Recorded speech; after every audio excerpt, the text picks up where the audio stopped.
Hello friends, study with Krishna channel में एक बार आपका फिर स्वागत है। आज की इस क्लास में हम संवैधानिक विकास पार्ट 2 पर डिस्कस करेंगे। पहले पार्ट में हमने कुछ चीज़ों पर बात कर लिया था। अगर एक बार हम रिवाइज कर लें तो हमने क्या क्या देखा था। हमने जो है 1773 का एक्ट देखा था। हमने 1773 के एक्ट में हमने देखा कि किस प्रकार से ब्रिटेन की संसद ने भारत में कुछ हस्तक्षेप प्रारंभ किया था। यानी कि यहाँ पर आप देखते हैं हस्तक्षेप इन्होंने शुरू किया था। ये पहला ऐसा दस्तावेज था जिसके माध्यम से कंपनी पर कुछ नियंत्रण लगाए गए और कंपनी पर नियंत्रण लगा करके भारत में एक केंद्रीकृत सत्ता स्थापित करने का प्रयास शुरू किया गया। केंद्रीकृत सत्ता का मतलब यह है कि एक जगह से प्रशासन को नियंत्रित करने की बात की गई। आपने देखा कि कलकत्ता में एक गवर्नर जनरल का पद उन्होंने बनाया और वहीं से उन्होंने अन्य जो ब्रिटिश क्षेत्र थे यानी कि मद्रास और बम्बई उसको नियंत्रित करने की व्यवस्था की। और फिर इसमें कुछ अन्य सुधार भी किए गए। 1773 के बाद में आपने देखा कि 1781 में इसमें जो है एक्ट ऑफ सेटलमेंट ला करके कुछ जो कमियां रह गई थी वो सुधारी गई। 1773 में सुप्रीम कोर्ट भी बनाया गया था और बाद में सुप्रीम कोर्ट की शक्तियों को 1781 में कुछ परिभाषित किया गया। और यहाँ पर आपने दोनों चीज़ों में देखा कि 2-3 चीज़ें निकल करके आ रही हैं। कौन सी? पहली तो गवर्नर जनरल बन गया है और ब्रिटेन की संसद अब जो है कंपनी के ऊपर कुछ नियंत्रण स्थापित कर लिया था, हस्तक्षेप शुरू कर दिया था। लेकिन उसके बाद में ये देखा गया कि अब ब्रिटेन की सरकार चाहती है कि सिर्फ थोड़े से हस्तक्षेप से काम नहीं चलेगा, अब यहाँ पर कुछ प्रत्यक्ष दखलंदाजी करनी पड़ेगी और भारत की शासन व्यवस्था को अब ब्रिटेन की संसद के द्वारा नियंत्रित किया जाना चाहिए। इस प्रकार से एक नीति उनके रणनीति में दिखाई पड़ेगी। और अगला जो एक्ट हम पढ़ेंगे आज वो है 1784, जिसको बोलते हैं Pitt's India act. Pitt's India act, इसकी भूमिका के विषय में आप पहले कुछ समझ लें कि ये एक्ट क्यों आया। देखिए, पिट्स, विलियम पिट जो है उस समय ब्रिटेन के प्रधानमंत्री हैं, उन्होंने ही इस एक्ट को जो है लाया, इसीलिए इसको पिट्स इंडिया एक्ट कहा जाता है। पिट का एक्ट है ये। विलियम पिट के पहले में आपने देखा था जब 1773 का एक्ट आया था तो उस समय पीएम कौन थे? उस समय थे लॉर्ड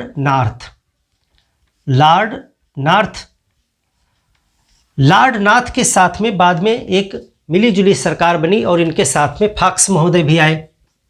फॉक्स 1783 में, और इनकी सरकार ने भारत से ही संबंधित ईस्ट इंडिया कंपनी से ही रिलेटेड एक अधिनियम बनाने की कोशिश की जिसको फॉक्स अधिनियम कहा जाता है। फॉक्स के साथ आया था ये अधिनियम।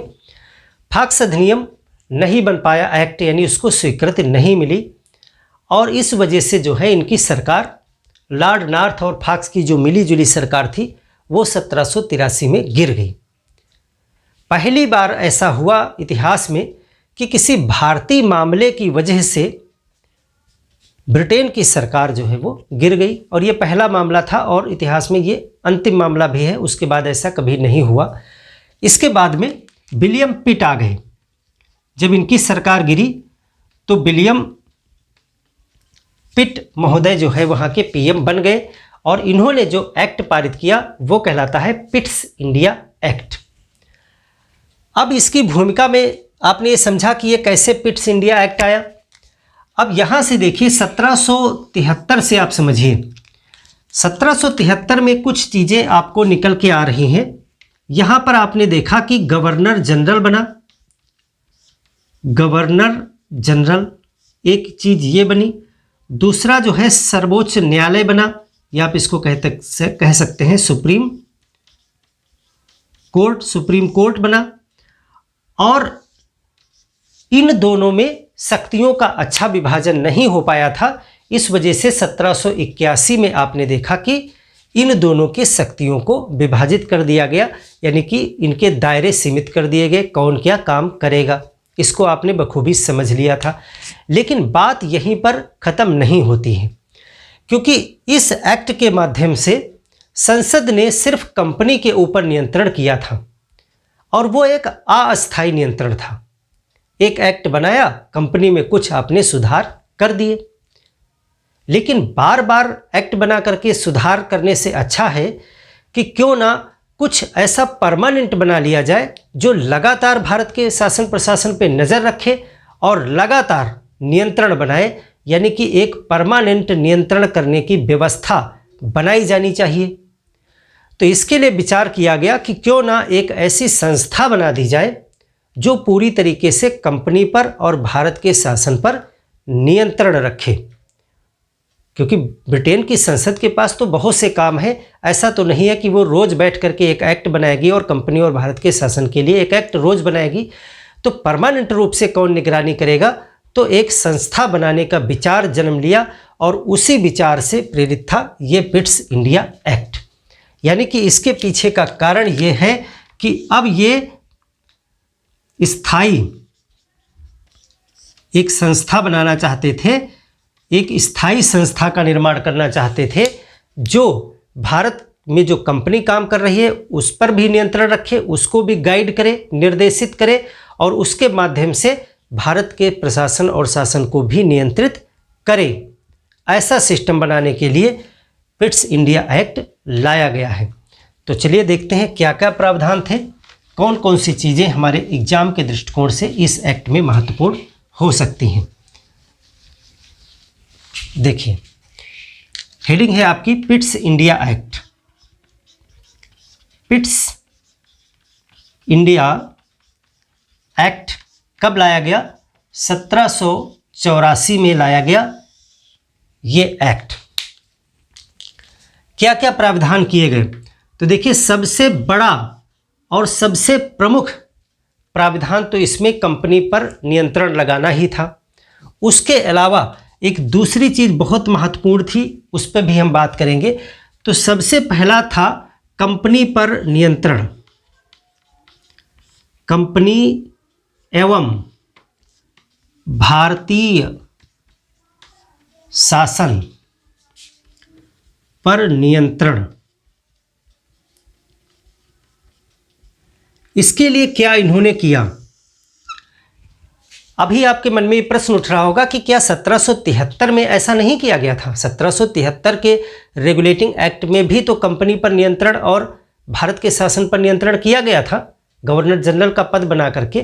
तो बिल्कुल किया गया था और इसमें भी किया जाएगा, लेकिन उसमें और इसमें एक फ़र्क है। उसमें एक एक्ट बनाया गया और एक्ट में कहा गया कि गवर्नर जनरल बना दो, सुप्रीम कोर्ट बना दो, अपनी कंपनी में ये सुधार कर लो कि कर्मचारी घूस नहीं लेंगे, रिश्वत नहीं लेंगे।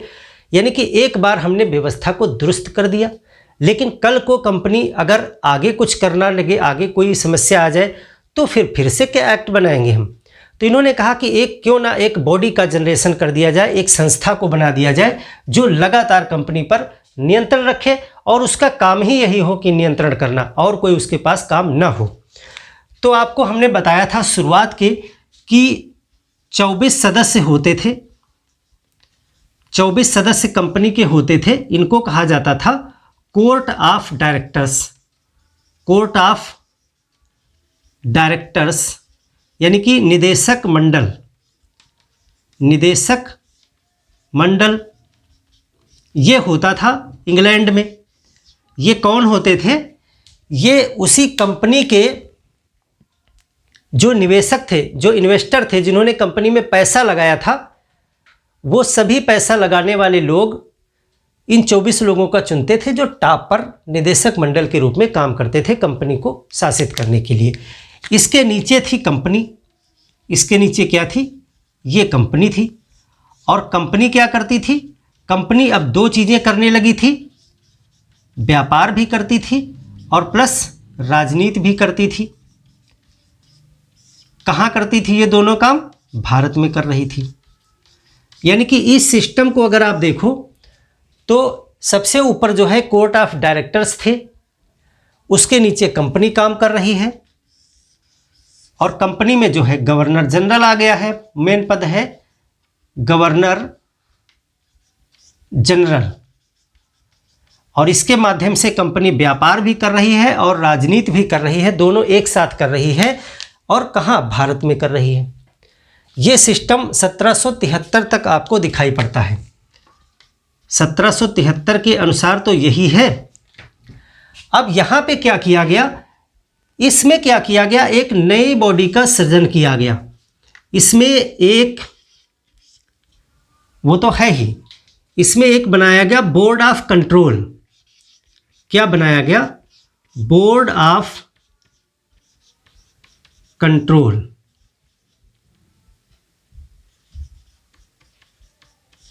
इसको कहेंगे आप नियंत्रक बोर्ड। नियंत्रक बोर्ड, एक बोर्ड ऑफ कंट्रोल बनाया गया।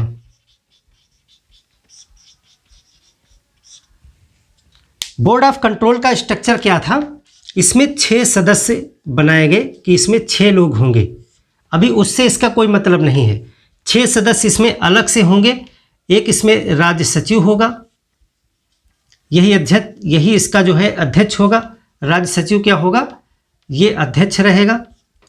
इसमें चांसलर होगा और प्लस इसमें 4 प्रिवी काउंसिल के सदस्य होंगे। प्रिवी काउंसिल यानी सम्राट के द्वारा निर्धारित 4 सदस्य होंगे के सदस्य। कितने टोटल हो गए? 4 ये हो गए, एक चांसलर 5 और एक राज्य सचिव जो अध्यक्ष बनेगा, इसका 6 टोटल सदस्य होंगे। और राज्य सचिव का मतलब क्या है? देखिए, राज्य सचिव का मतलब यह है कि ये ब्रिटेन की संसद का मंत्री है।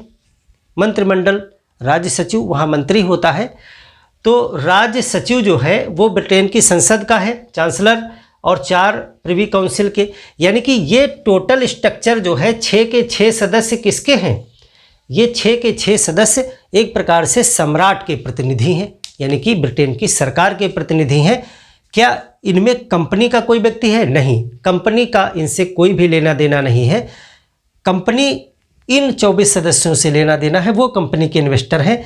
लेकिन ये जो नई एक संस्था बनाई गई, ये सीधे सीधे ब्रिटेन की संसद द्वारा बनाई गई है और ब्रिटेन की सरकार का पूरा नियंत्रण इसके ऊपर है।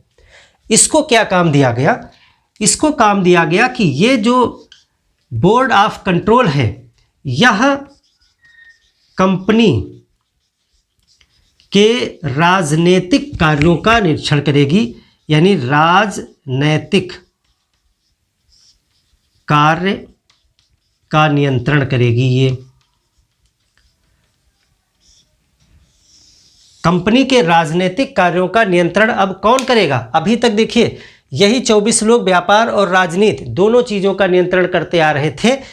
और अब क्या कहा गया कि ये जो नया कंट्रोल बोर्ड बनाया गया, ये कंपनी के राजनीतिक कार्य का नियंत्रण करेगी। और ये लोग क्या करेंगे? अब क्या ये समाप्त हो जाएंगे? ये लोग कंपनी के व्यापारिक कार्यों का नियंत्रण करेंगे। तो यहीं पर ये प्रावधान कर दिया गया कि जो कोर्ट ऑफ डायरेक्टर है, कोर्ट ऑफ डायरेक्टर, ये 24 वाले 24 सदस्य, इसको इसलिए मैं बार बार लिख देता हूं ताकि आपको पता हो जाए कि 24 वाले ये हैं। कोर्ट ऑफ डायरेक्टर ये क्या करेंगे? ये अब कंपनी के व्यापारिक कार्य, व्यापारिक कार्यों का नियंत्रण ये करेंगे, यानी उससे संबंधित मामले ये देखेंगे और राजनीतिक कार्य ये देखेगा। राजनीतिक कार्य का मतलब है कि सेना संबंधी मामले, नागरिक संबंधी मामले, राजस्व से संबंधित मामले। व्यापार का मतलब ये है कि खरीदना बेचना, व्यापार करना। तो इसका मतलब ये है कि अब संसद ने सीधे सीधे कंपनी पर अपना शिकंजा कस लिया है और राजनीतिक कार्यों पर नियंत्रण करने का सीधा मतलब है भारत की राजनीति पर नियंत्रण किसका हो गया? संसद का। तो फिर इसको ब्रिटिश क्राउन का शासन क्यों नहीं कहते? हम ये क्यों कहते हैं कि 1857 के बाद में 1858 में ब्रिटिश क्राउन का शासन आया? ऐसा इसलिए करते हैं क्योंकि अभी यहाँ कंपनी के राजनीतिक कार्यों का नियंत्रक है और कंपनी अस्तित्व में बनी हुई है, कंपनी को समाप्त नहीं किया गया है। राजनीतिक कार्य कंपनी ही करेगी, यानी कि सैनिक के कार्य, राजस्व के कार्य और जो भी नागरिकों के कार्य हैं वो करेगी कंपनी ही, लेकिन उस पर नियंत्रण कौन लगाएगा? उस पर नियंत्रण बोर्ड ऑफ कंट्रोल लगाएगा। इसीलिए इसको सीधे सीधे क्राउन का शासन नहीं कहते हैं, इसको कहते हैं क्राउन का कंपनी पर शासन और कंपनी का भारत पे शासन। इसको कह सकते हैं कि भारत पर कंपनी के माध्यम से ब्रिटेन का शासन, यानी बीच में अभी कंपनी है। तो अब यहाँ पर स्ट्रक्चर क्या निकल के आया, इसको आप नोट कर लिया। इसके बाद देखिए अब क्या स्ट्रक्चर बन रहा है और उसका परिणाम क्या है, हर एक चीज़ को समझते चलेंगे।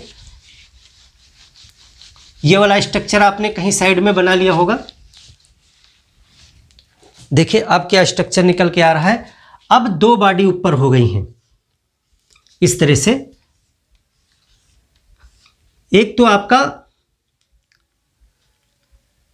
क्या है, court of directors, COD, court of directors. एक है बोर्ड ऑफ कंट्रोल, इसमें 6 सदस्य हैं और इसमें 24 सदस्य हैं। ये क्या करते हैं? व्यापारिक नियंत्रण, व्यापारिक। और ये क्या करते हैं? बोर्ड ऑफ कंट्रोल, राजनीतिक, राजनीतिक। और ये दोनों किसको प्रशासित कर रहे हैं? कंपनी को, कंपनी को। कंपनी में किसको? Governor general, governor general. अब यहां पर स्ट्रक्चर ये बन के आया कि गवर्नर जनरल को 2 जगह से आदेश लेना पड़ रहा है। कोर्ट ऑफ डायरेक्टर्स उसको व्यापारिक कार्यों के लिए आदेश देते हैं, निर्देश देते हैं कि आपको ऐसे ऐसे करना है, ये कार्य करना है, व्यापारिक जो कार्य हैं। जो बोर्ड ऑफ कंट्रोल है, नियंत्रक बोर्ड है, वो राजनीतिक कार्यों के लिए इसी गवर्नर जनरल को, यानी भारत में एक ही आदमी है, भारत में कंपनी का सबसे मेन हेड कौन है? बंगाल का गवर्नर जनरल, वही है। उसी को 2-2 जगह से नियंत्रित किया जा रहा है। एक बॉडी नियंत्रित कर रही व्यापारिक कार्यों के लिए, एक बॉडी नियंत्रित कर रही है राजनीतिक कार्यों के लिए, यानी गवर्नर जनरल यहाँ पर 2 जगह से निर्देश प्राप्त करता है और इसी को कहते हैं दोहरा प्रशासन। इसको क्या कहते हैं? दोहरा प्रशासन।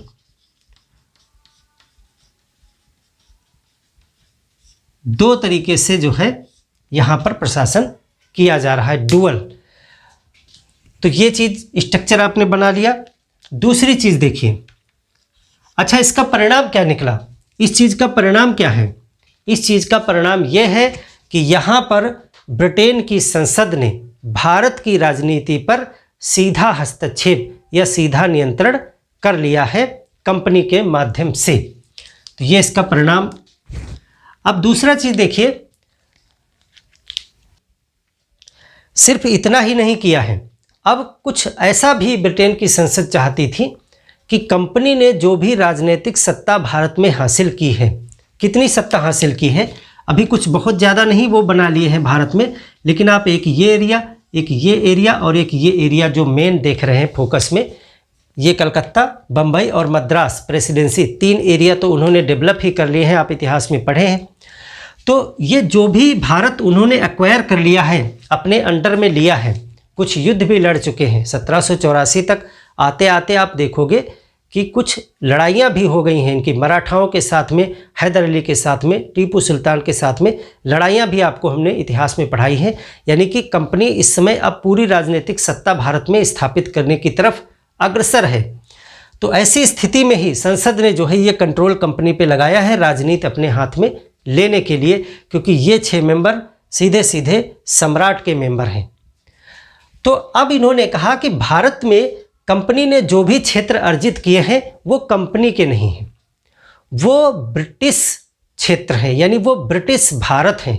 ऐसा लिखित रूप से इस एक्ट में घोषणा कर दी गई कि कंपनी के द्वारा जो भी भारत में क्षेत्र अर्जित किए गए हैं, यानी प्राप्त किए गए हैं, अधिकृत किए गए हैं, वो ब्रिटिश अधिकृत क्षेत्र माने जाएंगे, ब्रिटिश अधिकृत क्षेत्र कहे जाएंगे। यानी कि लिखित रूप से यह दस्तावेज यह प्रमाणित करता है कि भारत में कंपनी का जो भी राज्य है वो किसका राज्य है? वो ब्रिटेन का राज्य है। और कंपनी वहाँ पर एक मीडिएटर है, एक माध्यम है, एक प्रतिनिधि है। कंपनी का राज्य वो नहीं है, वो ब्रिटेन का ही राज्य है, सिर्फ कंपनी वहाँ पर ब्रिटेन का एक प्रतिनिधि है। तो ये जो एक्ट है ये घोषणा करता है, यानी कि इसने कहा कि जो भारत में, इसने कहा भारत में कंपनी का अर्जित क्षेत्र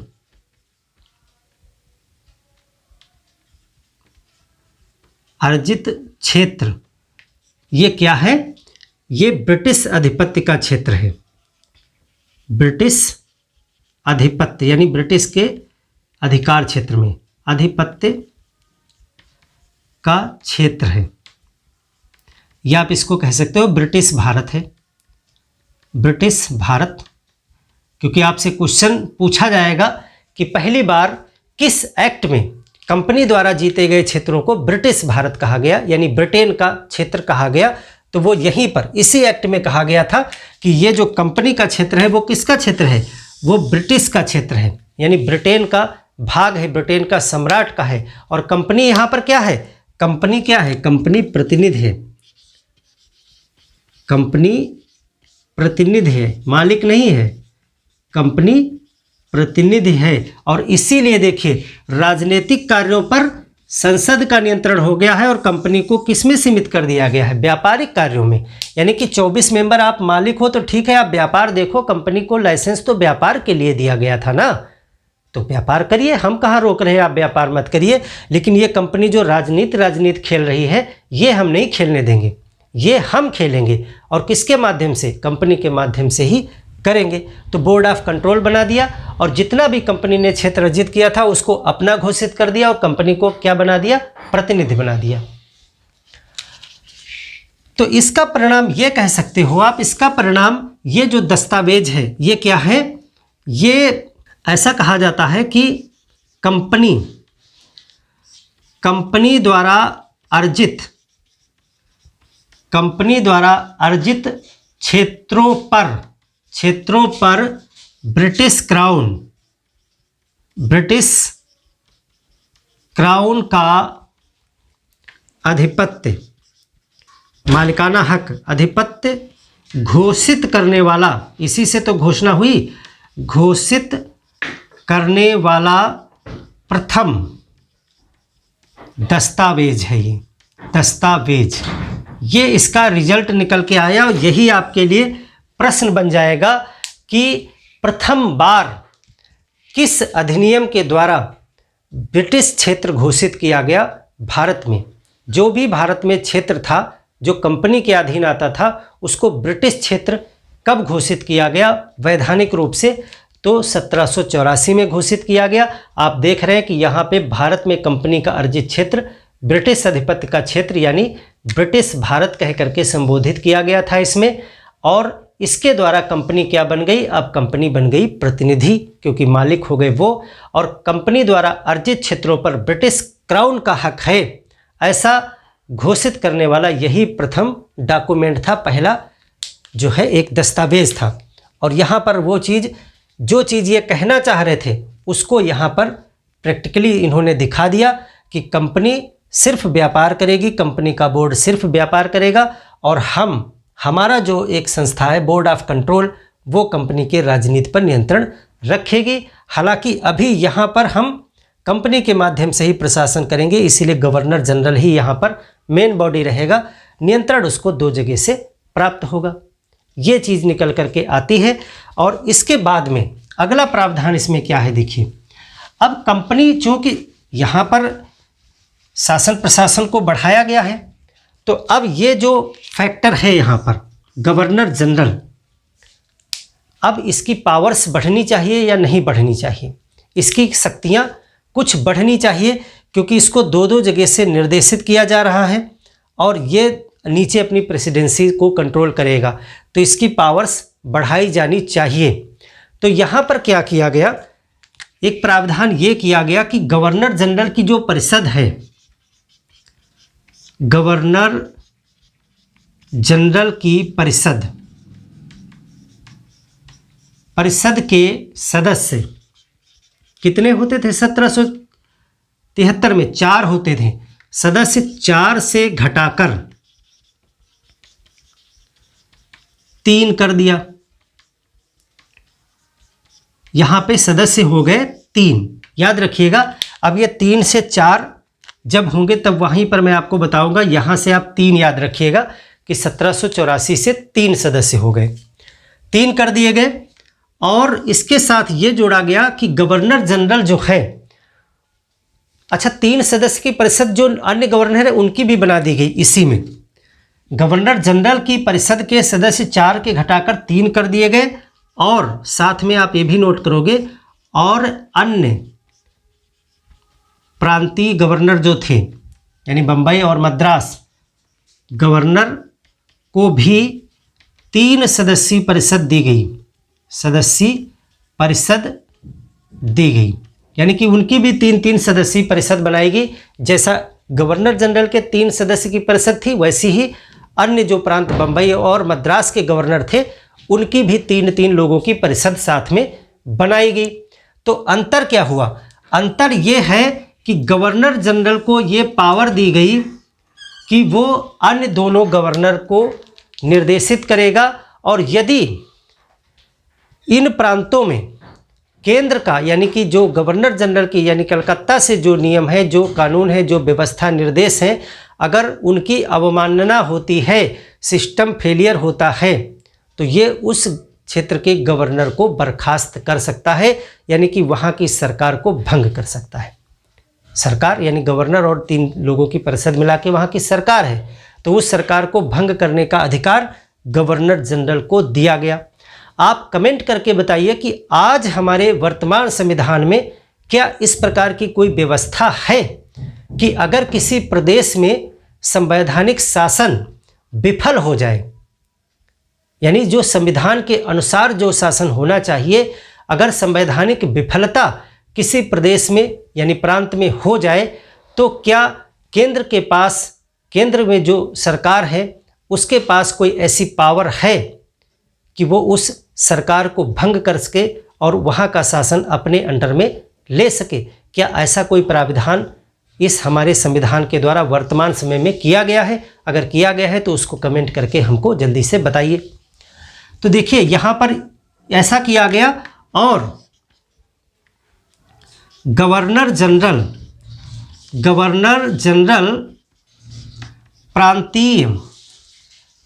प्रांतीय सरकारों की विफलता पर उन्हें बर्खास्त कर सकता था, बर्खास्त कर सकता था, यानी कि प्रांतीय गवर्नरों को हटा सकता था। कौन? कलकत्ता का गवर्नर जनरल, वही ऊपर है पे। यानी कि दोनों प्रेसिडेंसी एक प्रकार से धीरे धीरे कलकत्ता के अंडर में की जा रही हैं। यानी कलकत्ता को क्या बनाया जा रहा है? कलकत्ता को राजधानी डेवलप किया जा रहा है, यानी कि भारत में एक राजधानी का उदय हो रहा है, और धीरे धीरे सारी शक्तियां जो है राजधानी की तरफ केंद्रित हो रही थीं। तो आपने देखा 1773 में गवर्नर जनरल बना, 1784 में गवर्नर जनरल की परिषद से एक सदस्य कम कर दिया गया, और अन्य गवर्नर के ऊपर उसको और ज़्यादा शक्तिशाली बनाया गया है कि वो उनको बर्खास्त भी कर सकता है। तो दोनों चीज़ें आपने देख ली, कंपनी के ऊपर क्या क्या नियंत्रण किए गए। अब कुछ कर्मचारियों पर भी प्रतिबंध लगाए गए हैं, क्योंकि अब चूँकि ज़्यादा शासन सख्त रखना है, इसीलिए क्या प्रशासन लगाया गया है कि जो कंपनी के कर्मचारी हैं, चाहे वो किसी भी पद पर हों, वो अगर इंडिया में अपॉइंट होते हैं तो फिर उनको 2 महीने के भीतर अपनी सभी संपत्तियों का ब्यौरा देना पड़ेगा, ताकि आगे वो भ्रष्टाचार करे अगर तो उसकी जांच हो सके, क्योंकि भ्रष्टाचार बहुत ज़्यादा कंपनी में फैला था ना। एक चीज़ और की गई थी, वो देखिए क्या है कि देसी राजाओं से, देसी राजा होते थे ना, उसमें देश होते थे वहाँ पे रियासतें वगैरह, देसी राजाओं से युद्ध एवं संधि करने से पहले ब्रिटेन सरकार की अनुमति लेनी होगी। ब्रिटेन सरकार की अनुमति यानी अपने ऊपर की बॉडीज से आप अनुमति लेंगे तभी करेंगे, और उसके ऊपर तो संसद बैठी है यहाँ पे, यानी कि ब्रिटेन सरकार से ही आप इसको मान के चले। करने से पहले ब्रिटेन सरकार की अनुमति लेनी होगी, अनुमति लेनी होगी। ये पॉइंट इसलिए बताया हमने क्योंकि इसके बाद ये कब आ रहा है, ये आ रहा है 1784 में। आप इसके बाद देखोगे अभी कार्नवालिस की एंट्री होगी 1786 में, कार्नवालिस आता है। और उसके बाद आप देखोगे कि कई चीज़ें यहाँ पर राजनीतिक रूप से इतिहास में आप पढ़ते हो कि घटित होती हैं। मराठाओं के साथ भी युद्ध होते हैं, और जो क्षेत्र है वो काफ़ी हद तक जो है ब्रिटेन का साम्राज्य बढ़ता है यहाँ से। तो एक चीज़ ये आप जानने की कोशिश करें कि यहाँ पर अब जो भी युद्ध और संधि होंगे वो कंपनी के माध्यम से नहीं हो रहे, क्योंकि चूंकि उन्होंने कहा कि युद्ध करने से पहले और संधि करने से पहले अब ब्रिटेन सरकार से अनुमति लेनी होगी, यानी वहीं से नियंत्रण होगा इस चीज़ का। इसका सीधा सा अर्थ है कि 1784 के बाद में जो भी युद्ध हुए, जो भी संधियाँ हुई, उनमें कुल मिलाकर के किसकी अनुमति है, किसकी सहमति है? ब्रिटेन सरकार की सहमति है। उसमें कंपनी का कोई भी लेना देना नहीं है, क्योंकि ब्रिटेन सरकार की अनुमति से ही युद्ध होता था और उसी की अनुमति से संधि होती थी, ऐसा 1784 में ही कह दिया गया था। तो अब यहाँ से कंपनी केवल और केवल व्यापारिक कार्य तक ही सीमित है। अब जितने भी राजनीतिक कार्य हैं, राजनीतिक कार्य में सैन्य, नागरिक और राजस्व, ये सभी कार्यों से संबंधित जो भी कुछ हो रहा है वो ब्रिटेन सरकार की सहमति से ही होता था। तो ये है पिट्स इंडिया एक्ट 1784। क्या क्या चीज़ें मुख्य रूप से निकल के आई? 2-3 चीज़ें आपको जाननी है सिर्फ, कि पहली बार कंपनी के जो अधिग्रहित क्षेत्र हैं उनको ब्रिटिश क्षेत्र घोषित कर दिया गया, वैधानिक रूप से दस्तावेज में लिख दिया गया। दूसरी चीज़, कंपनी पर नियंत्रण लगाया गया। एक नियंत्रण तो पहले था ही कोर्ट ऑफ डायरेक्टर्स का, उसको व्यापारिक कार्यों तक सीमित कर दिया गया, और कंपनी के राजनीतिक कार्यों पर नियंत्रित करने के लिए बोर्ड ऑफ कंट्रोल का गठन किया गया। ये इंग्लैंड में है संस्था, याद रखिएगा, ये इंग्लैंड में, दोनों संस्था इंग्लैंड में, ब्रिटेन में बैठी हुई हैं, और वो 6 सदस्य सम्राट द्वारा नियुक्त हैं, यानी सम्राट के मेंबर हैं। इसमें एक जो है राज्य सचिव है जो अध्यक्ष होता है, और 4 प्रिवी काउंसिल के मेंबर हैं, एक चांसलर है। तो ये सभी राजनीतिक रूप से जितने भी कार्य कंपनी करेगी उस पर नियंत्रण करेंगे। इसके अलावा कहा गया कि युद्ध और संधि करने से पहले ब्रिटेन सरकार की अनुमति लेनी होगी, और जो गवर्नर जनरल है, गवर्नर जनरल की शक्तियां बढ़ाई गई। इसकी परिषद में एक मेंबर कम कर दिया गया, 4 थे 3 कर दिया गया, लेकिन इसको पावर दी गई कि ये जो अन्य प्रांत के गवर्नर हैं वहाँ पर अगर केंद्रीय कानून विफल होता है, उसका अनुपालन सही से नहीं हो पाता है, तो ये उन गवर्नर को बर्खास्त कर सकता है, उन गवर्नर और उनकी परिषद को बर्खास्त कर सकता है, यानी कि वहाँ का प्रशासन शासन अपने हाथ में सीधे ले सकता है। तो ये पावर बढ़ाई गई थी। एक पॉइंट और है जहाँ पे हमने 3 मेंबर लिखा अपने, कि गवर्नर जनरल अब 3 सदस्य कर दिए गए थे, 3 सदस्य। तो 3 सदस्य में एक और पॉइंट आप लिखिए कि इसमें से एक जो है कमांडर इन चीफ होता था। कमांडर इन चीफ यानी कि जो सेना का प्रमुख होता था, सेना प्रधान।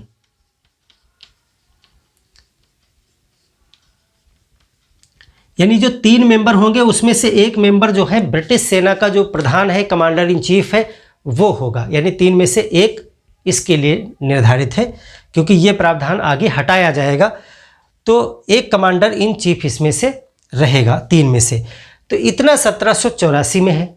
तो सब कुछ सही लग रहा है कि सब कुछ अच्छा हो गया, लेकिन इसमें कुछ संशोधन भी किए गए बाद में। 1786 में एक एक्ट लाया गया जिसके द्वारा कुछ प्रावधान किए गए, उसको देखते हैं। 1784 को आपने समझ लिया।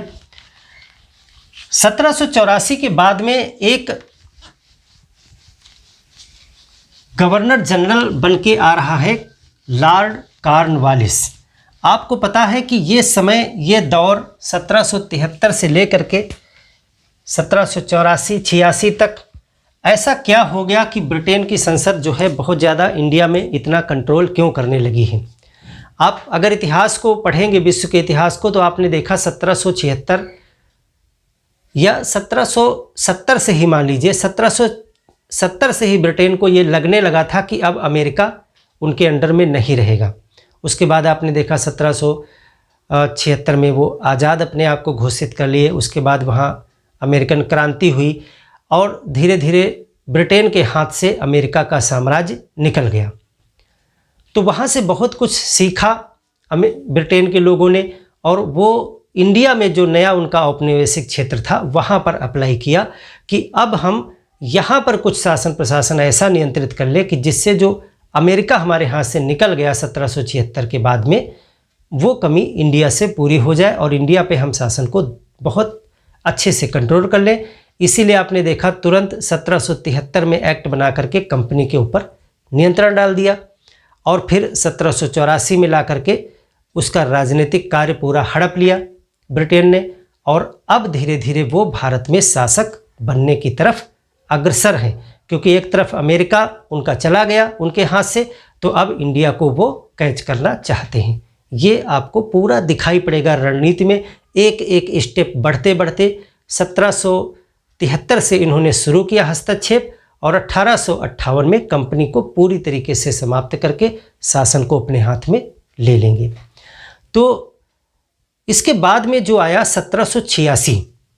1786 को इसलिए इम्पोर्टेंट माना जाता है। 1786 का एक्ट, जो 1786 में एक्ट आया, वो एक हिसाब से लॉर्ड कॉर्नवालिस की ही सिफारिश पर प्रावधान लाए गए थे, क्योंकि जब लॉर्ड कॉर्नवालिस को इंडिया में भेजा गया कि आप जा कर के यहाँ मामला दुरुस्त करिए, तो फिर उसने कहा कि कुछ हमको स्पेशल पावर्स चाहिए, क्योंकि मराठाओं से भी तनातनी हो गई थी। 1782 के आसपास आपने देखा एक युद्ध हो गया था।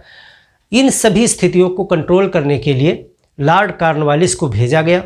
लॉर्ड कॉर्नवालिस ने कहा कि अगर इतनी सारी जिम्मेदारियां दी जा रही हैं इंडिया के संदर्भ में, वहाँ पर हमको सत्ता को संचालित करना है, तो फिर हमको कुछ विशेष पावर चाहिए। और वो विशेष पावर ऐसा माना जाता है कि कॉर्नवालिस के सिफारिश पर ही इस एक्ट के द्वारा दी गई थी गवर्नर जनरल को। तो इसमें क्या प्रावधान किया गया था? इसमें प्रावधान किया गया कि गवर्नर जनरल जो होगा, यानी कि जो लॉर्ड कॉर्नवालिस बन के आ रहा है 1786 में, गवर्नर जनरल विशेष परिस्थितियों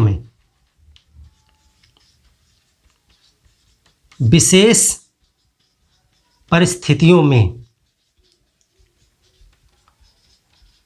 अपनी परिषद का निर्णय निरस्त कर सकता है। अपनी परिषद का निर्णय निरस्त कर सकता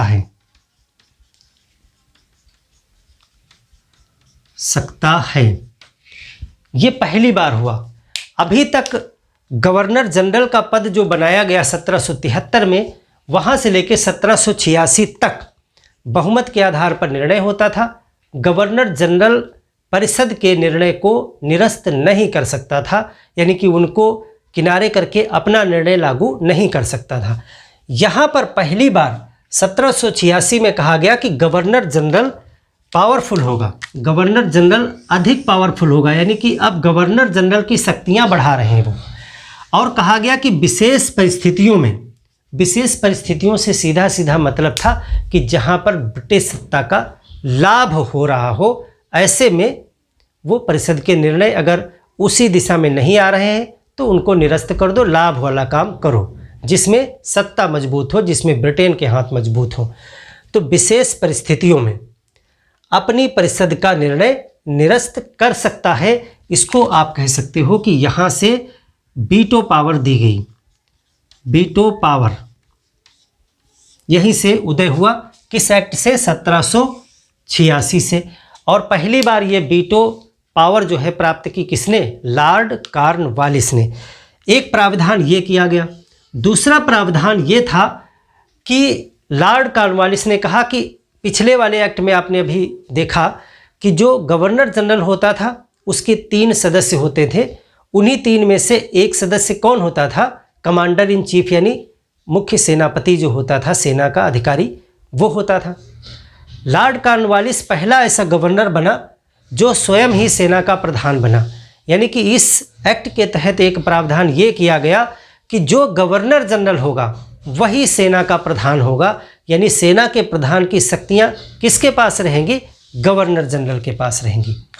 तो यहाँ पे ये प्रावधान कर दिया गया कि सेना के प्रधान यानी सेना का जो प्रमुख होता है, कमांडर इन चीफ होता है, सेना के प्रधान की शक्तियाँ किसके पास रहेंगी? गवर्नर जनरल के पास रहेंगी, जनरल के पास। यानी कि अब वहाँ पे 3 मेंबर में एक जो सेना का प्रधान होता था उसकी जगह पे दूसरा आ जाएगा और सेना के प्रधान की समस्त शक्तियाँ अब कौन यूज करेगा? गवर्नर जनरल ही प्रयोग करेगा। तो ये दोनों शक्तियाँ क्या दर्शाती हैं? ये दोनों पावर्स जो है गवर्नर जनरल को बहुत शक्तिशाली बना देती हैं, गवर्नर जनरल को शक्तिशाली बना देती हैं। यहीं पर गवर्नर जनरल की शक्तियां असीमित कर दी गई क्योंकि पूरा सेना का जो है जो कार्य है वो इसी को दे दिया गया, सेना का प्रधान भी यही बन गया। और अगर परिषद इसके मनमाफिक निर्णय नहीं कर रही है तो परिषद के निर्णय को निरस्त करके अपना निर्णय लागू कर सकता है गवर्नर जनरल। और अन्य सरकारों को बर्खास्त करने का तो इसको पहले ही गवर्नर जनरल को अधिकार इसके पिछले वाले एक्ट में ही मिल चुका था, पिट्स इंडिया एक्ट में ही। तो इस प्रकार से अब गवर्नर जनरल क्या बन गया है? गवर्नर जनरल बहुत पावरफुल बन गया है। गवर्नर जनरल को इतना पावरफुल क्यों बनाया गया? क्योंकि उस समय भारत की परिस्थितियां ऐसी हैं कि एक व्यक्ति के पास जितनी ज़्यादा निर्णय लेने की क्षमता होगी उतना ज़्यादा इंडिया को गवर्न किया जा सकेगा। और ब्रिटेन अब किसी भी हालत में ये नहीं चाहता है कि जिस प्रकार से अमेरिका उसके हाथ से निकल गया वैसी कोई भी कंडीशन, वैसी कोई भी परिस्थितियां भारत में उत्पन्न हो। इसीलिए शुरुआत से ही प्रशासन को चुस्त और दुरुस्त रखा जाए और ऐसा तभी संभव होगा। पीछे भी क्लासेस में हमने डिस्कस किया है कि यदि प्रशासन को अत्यधिक अनुशासित और अत्यधिक केंद्रीकृत रखना है तो आपको एकात्मक व्यवस्था लानी पड़ेगी, यानी कि एक जगह पर शक्तियों का केंद्रण करना पड़ेगा। और वही यहाँ पर दिखाई पड़ता है कि गवर्नर जनरल को अत्यधिक शक्तिशाली बनाया जा रहा है ताकि ब्रिटेन सिर्फ और सिर्फ गवर्नर जनरल को अगर कंट्रोल रखे तो पूरा इंडिया उसके कंट्रोल में रहेगा। और यही आप आखिरी तक देखोगे क्योंकि इस एक्ट के द्वारा कुछ ऐसे प्रावधान लाए जा रहे हैं जो आगे तक चलते रहेंगे, इसमें थोड़ा बहुत सुधार होता रहेगा और यही आगे कंटिन्यू होते रहेंगे। तो इसमें 2 चीज़ें सिर्फ आपको जाननी हैं। और इस प्रकार की समस्त शक्तियों को पहली बार किसने उपयोग किया? लॉर्ड कॉर्नवालिस, नाम आप लिख लीजिएगा, लॉर्ड कॉर्नवालिस ने। अब इसके बाद एक एक्ट और आता है, वो है 1793 का एक्ट। 1786 आपने देख लिया, इसके बाद देखिए 1793 का एक्ट आया और उसमें क्या प्रावधान किए गए। 1793 का एक्ट, 1793 के एक्ट में देखिए कुछ प्रावधान किए गए। देखिए 1773 में कंपनी का कार्यकाल 20 वर्ष के लिए बढ़ाया गया था। 1793 आ गया, रिन्यूअल का समय था, तो पहला तो काम यही होता था कि इसको जो है कंपनी का जो कार्य है, कंपनी को जो है 20 वर्ष का जो है 20 वर्ष का रिन्यूअल दिया गया, यानी कंपनी को 20 वर्ष के लिए लाइसेंस बढ़ाया गया।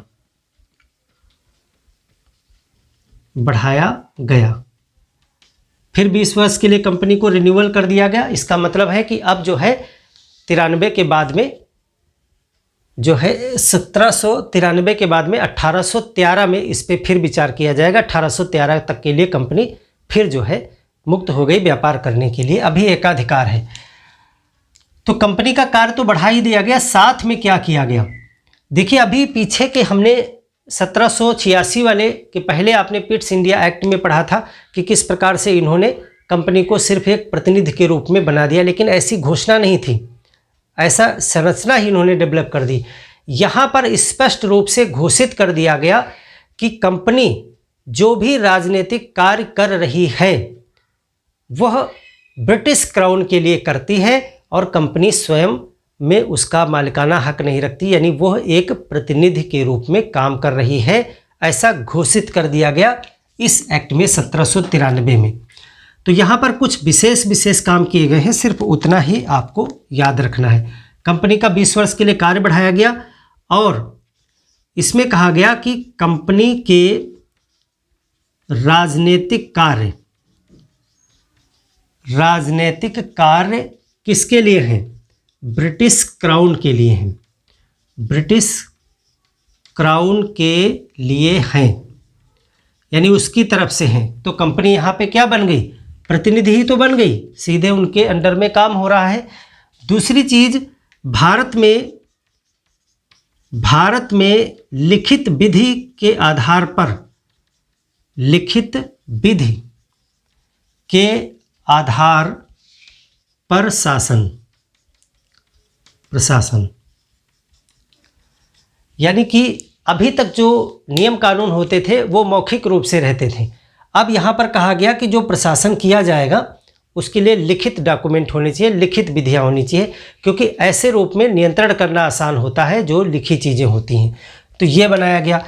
और महत्वपूर्ण क्या है वो देखिए, अभी पीछे के एक्ट में 1784 में आपने देखा था कि एक नया संस्था इन्होंने बनाया था, बोर्ड ऑफ कंट्रोल, जिसमें 6 मेंबर होते थे। उनको वेतन दिया जाता था ब्रिटेन से, क्योंकि वो 6 मेंबर ब्रिटेन की संसद के ही मेंबर होते थे, तो ब्रिटेन से ही उनको वेतन मिलता था। अब यहाँ पर कहा गया कि इन मेंबर्स को वेतन जो है वो भारतीय राजस्व से दिया जाएगा, यानी खर्चा अब भारत के खजाने पर आ रहा है। तो यहाँ पे कहा गया कि बोर्ड ऑफ कंट्रोल, ये क्वेश्चन आपसे पूछा जा सकता है। बोर्ड ऑफ कंट्रोल 6 सदस्य का वेतन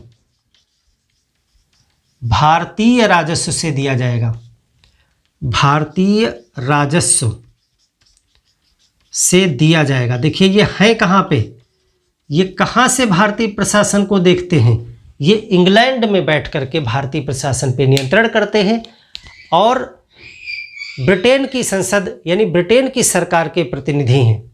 लेकिन इनको वेतन कहाँ से दिया जाएगा?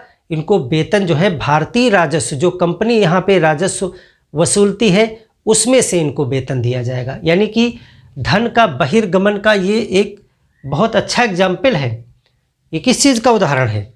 धन का बहिर्गमन। धन का बहिर्गमन आपने पढ़ा होगा इतिहास में। ड्रेन ऑफ वेल्थ थ्योरी किसने दिया था? आप कमेंट करके बताइए कि धन का बहिर्गमन सिद्धांत भारत में किसने प्रस्तुत किया था और किस पुस्तक में? तो धन का बहिर्गमन यहाँ पर देखिए दिखाई पड़ता है कि किस प्रकार से ब्रिटेन में बैठे हुए कर्मचारियों को भारत के संसद, भारत के जो खजाने से वेतन दिया जाएगा। और इसके साथ साथ ही कहा गया कि सभी खर्चे निकाल करके, कंपनी जो कमा रही है राजस्व उसमें से सब खर्चे निकाल करके 5 लाख रुपया प्रति वर्ष ब्रिटेन सरकार को भेजना जाएगा। यानी 5 लाख रुपया हर साल निकालने का प्रबंध कर दिया गया। सब खर्चे निकाल कर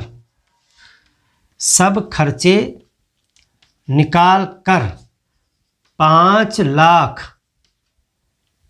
रुपए ब्रिटेन को वार्षिक, एक ये खजाना खाली करने की व्यवस्था इन्होंने कर ली। तो ये 2-3 प्राविधान जो है, एक तो बोर्ड ऑफ कंट्रोल का वेतन और दूसरा लिखित विधि के आधार पर भारत में शासन प्रशासन की शुरुआत। ये 1-2 चीज़ें 1793 में इम्पॉर्टेंट हैं जो आपको याद रखनी है। हाँ, वीटो पावर को जरूर स्पष्ट कर दिया गया था। यानी कि इस एक्ट में जो वीटो पावर थी, वीटो पावर को स्पष्ट किया गया। ये पहली बार तो इन्होंने सिर्फ ये कह दिया गया कि वीटो पावर रहेगी, लेकिन अब देखा गया कि गवर्नर जनरल किसी भी बात पे वीटो पावर लगा सकता है, तो वीटो पावर को स्पष्ट किया गया था। क्या कहा गया कि जो वीटो पावर है वो शांति व्यवस्था पर आप कर सकते हो, शांति व्यवस्था, सुरक्षा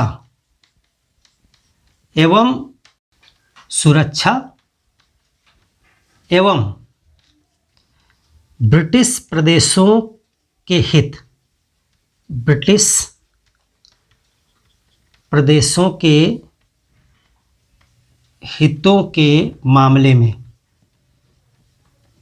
यानी कि आपने इसके पहले जो है देखा था कि जो वीटो पावर दी गई 1786 में, उसमें कहा गया था कि परिषद के निर्णय को निरस्त कर सकता है गवर्नर जनरल, लेकिन ये नहीं बताया गया था कि किन किन मामलों में निरस्त कर सकता है, किन किन मामलों में निरस्त नहीं कर सकता है।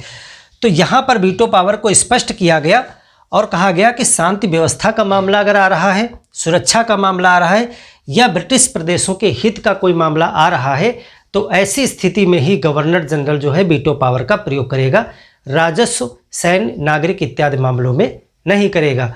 तो इस प्रकार से जो है वीटो पावर को सीमित कर दिया गया। तो इतना अपने 1793 के एक्ट में देखा। इस प्रकार से हमने 1773 के एक्ट में देखा गवर्नर जनरल का पद आया और सुप्रीम कोर्ट की स्थापना हुई। इसके बाद हमने देखा 1784 में महत्वपूर्ण काम किया गया कि ब्रिटिश प्रदेश घोषित किए गए भारत में, जो भी कंपनी ने अर्जित किए थे क्षेत्र, और कंपनी के राजनीतिक कार्यों को नियंत्रित करने के लिए बोर्ड ऑफ कंट्रोल की स्थापना की गई। और फिर आपने 1793 में देखा कि बोर्ड ऑफ कंट्रोल के मेंबर्स को वेतन जो है वो भारतीय राजस्व से दिया जाने लगा। तो इतना एक समरी के रूप में आपने विशेष पॉइंट देखे। मिलते हैं एक और बेहतर क्लास में, जब हम 1813 और 1833 के चार्टर एक्ट पे बात करेंगे। तब तक के लिए धन्यवाद।